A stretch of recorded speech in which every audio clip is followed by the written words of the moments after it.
Distress signal is always through Morse light. Basic Coleridge Annex 6 and International Code of Signals.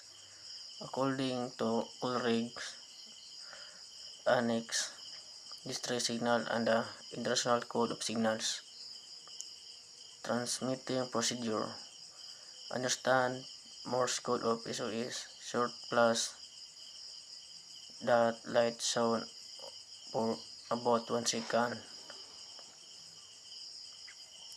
Long plus dash light shown for about 3 seconds. Spacing between flashes 1 second gap between groups dots dashes dots 3 second gap.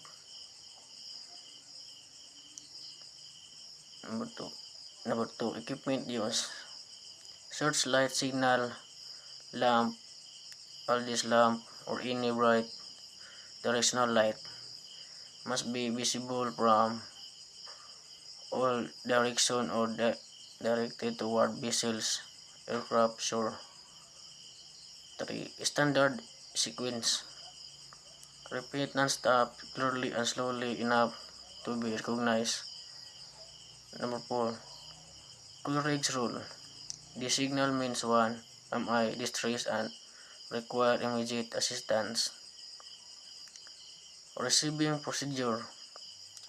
Number 1. Recognition. Watch for repeating pattern. 3 short, 3 long, 3 short. This is universally recognized as distress. No other signal uses this exact sequence. Number 2. Action upon receiving. Acknowledge immediately send are short, long, short, or repeat the SOS pattern back to confirm receipt. Record precision, time and details. Comply with SOLAS Coleridge. You must proceed to assist or report to nearest coast station rescue coordination center. Maintain visual contact and monitor the distress vessel. Number 3. ICS reference. In International Code of Signals, the letter SOS is defined only for distress. It cannot be used for any other purpose.